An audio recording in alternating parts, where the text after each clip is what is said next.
40년 광야 길이 끝나고 여호수아와 함께 요단강을 건너는 장면인데요. 오늘 장면을 보면 독특한 하나님의 명령이 있습니다. 제사장들이 언약궤를 메고 요단강을 이렇게 발을 내딛기 시작해서 요단강이 갈라졌잖아요. 제사장들이 언약궤를 메고 요단강 한 가운데 서 있을 때 이스라엘 백성들이 다 건넜습니다. 그런데 명령하시기를 각 지파에서 한 사람씩을 뽑아 강 가운데 언약궤를 메고 있는 제사장들이 있는 곳에서 돌을 12개, 그러니까 한 사람당 하나씩 짊어지고 와서 길갈에 세우라라는 명령을 하십니다. 40년 전에 동일하게 홍해를 건널 때는 그런 명령이 없으셨어요. 근데 이제 가나안 땅에 입성하기 전에 요단강을 건널 때는 이런 독특한 명령을 주셨거든요. 이게 오늘 어떤 의미가 있는지 오늘 우리에게 주시는 말씀을 좀 한번 들어보려고 합니다. 여러분, 요단강 건너간다는 말 들으면 어떠세요? 아침부터? 여러분이 웃으시는 의미가 무슨 의미인지를 지금까지 우리가 배워왔던 것이 그 의미예요.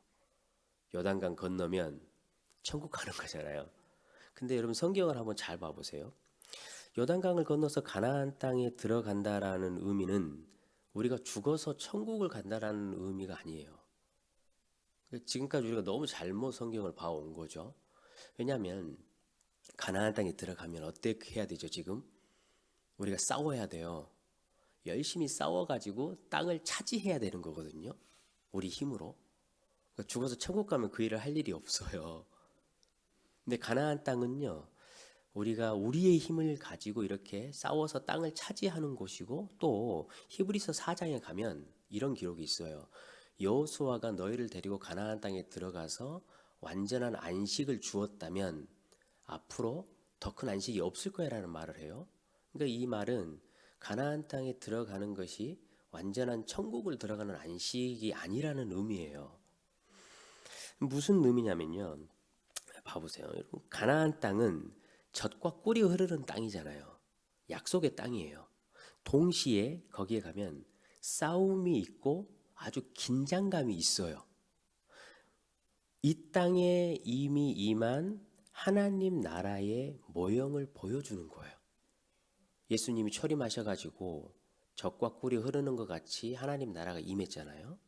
그렇지만 우리는 예수님이 재림하시기 전까지 긴장감을 가지고 영적인 전쟁을 치르며 우리에게 맡겨주신 그 본분의 땅들을 확장하며 살아가야 되는 거예요. 그러니까 지금 요단강을 건너서 가나안 땅에 들어가는 것은 지금 우리가 살고 있는 이미 임한 하나님 나라의 모형이에요. 봐보세요. 홍해를 건널 때는 어떻게 하셨냐면요. 가나안 땅을 들어간 요단강하고의 차이예요. 모세의 지팡이로 홍해를 갈랐어요. 전적인 하나님의 힘과 하나님의 은혜로 구원을 받은 거예요. 그리고 우리 구원 사건이잖아요. 그러니까 이미 강을 갈라 놓고 건너게 하신 거예요. 근데 그 이후에 요단강을 건너는 것은 언약궤를 짊어진 제사장을 앞세워서 그 언약궤의 말씀에 능동적으로 우리가 순종하면서 종말적인 긴장감을 가지고 살아가는 거예요.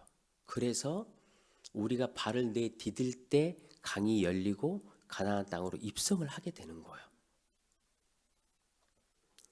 이런 차이가 있는 거예요. 그래서 가나안 땅에 들어가는 것은 이스라엘 백성들에게도 노예로 살아왔던 자신들의 과거를 잊고 하나님 말씀의 다스림을 받아서 생육하고 번성하고 하나님의 나라를 확장하는 삶을 이제 너희들이 들어가면 살게 될 거야 라는 것을 말씀하시는 거죠. 오늘날 우리에게 주시는 말씀하고 똑같아요. 그래서 이제 오늘 본문이 그런 가나안 땅에 들어가면 어떻게 살아야 할 것인가를 가르쳐주는 내용인 거예요. 돌을 언약궤 발밑에서 가져다가 길갈에다가 이렇게 세워놓잖아요. 그래서 그 의미가 무엇인지를 가르쳐줬어요. 여호와 하나님의 손이 강하다라는 의미예요. 그래서 우리 하나님만 영광 받으십시오라고 하는 의미거든요. 이거를 길갈에다가 세워놨어요. 가나안 땅을 들어가면 두 가지 그래서 현상이 있는 거예요. 젖과 꿀이 흐르는 땅이기 때문에 거기는 풍요의 땅이죠. 그러니까 풍요로우면 하나님을 잊어버려요. 그게 이제 가나안 땅의 첫 번째 나타나는 현상이에요. 두 번째 현상은 들어가면 싸워야 되잖아요. 그러니까 긴장하고 살아야 되잖아요. 그러니까 하루하루 사는 게 피곤해요. 그리고 두려워요. 이 두 가지의 가나안 땅의 삶을 하나님이 도우시기 위해서 길갈에다가 그 돌 무더기를 세워놓으신 거예요. 길갈이라는 그 이름의 의미가 수치를 굴려버렸다라는 의미예요. 이스라엘 백성들이 풍요의 삶을 살았어요. 이집트에서. 자기들이 그렇게 이야기하잖아요. 내가 이집트에 있을 때 파도 먹고 마늘도 먹고 부추도 먹고 고기도 먹고 너무 좋았다라고 이야기를 해요. 근데 여러분 너무 웃기잖아요. 풍요롭게 너무 배부르게 먹었는데 이집트 왕이 자기들을 노예로 삼아서 부려먹기 위해 준 거예요. 근데 그걸 전혀 알지 못하고 자기가 단순히 먹었던 게 너무 풍요로웠기 때문에 너무 좋았다라고 말을 하는 거예요. 자신들이 노예였다라는 그 수치스러운 모습을 전혀 기억하지 못하는 상황이었죠. 풍요로움이 이스라엘 백성들을 덮치면 우상을 숭배하고 노예로 빠져가요. 그러니까 길갈에다 돌을 세우고 이스라엘 백성들에게 와서 그 돌무더기를 볼 때마다 기억하라는 거예요. 너희 수치를 하나님께서 굴리셨다. 너희들은 더 이상 풍요에 속박된 노예로 사는 자들이 아니고 하나님의 신실하심과 약속을 보고 사는 자들이야. 그 돌무더기를 너희들이 매일 볼 때마다 그걸 기억하라라고 길갈에다가 세우셨어요. 두 번째 것도 마찬가지예요.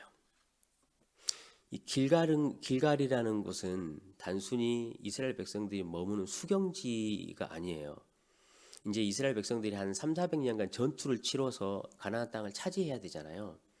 그때 그 길갈은 베이스 캠프예요. 그러니까 전쟁을 치르러 나갈 때 돌무더기를 한번 보고 전쟁을 끝나고 돌아올 때 또 돌무더기를 보는 거예요. 그러면 이스라엘 백성들은 돌무더기를 볼 때마다 어떤 생각이 드냐면 전쟁에 승리하는 것은 하나님의 권능으로 되는 것이구나라는 것을 매일 보는 거예요.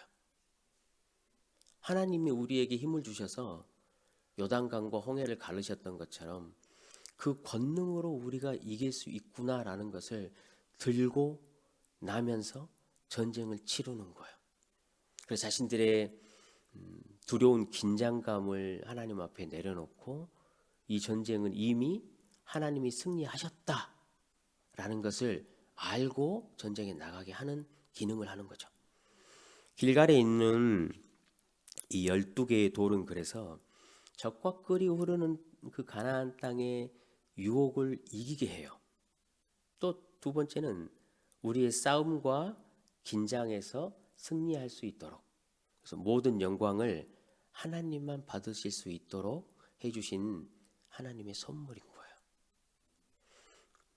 성도 여러분, 오늘 저와 여러분이 살아가는 이 하루의 삶, 여러분이 이제 아침에 출근하시고 가정으로 돌아가시면 그곳이 우리의 가나안 땅이에요. 거기는 젖과 꿀이 흐르는 것 같은 유혹이 너무나 많이 있어요. 하나님을 잊도록 만드는 유혹들이죠.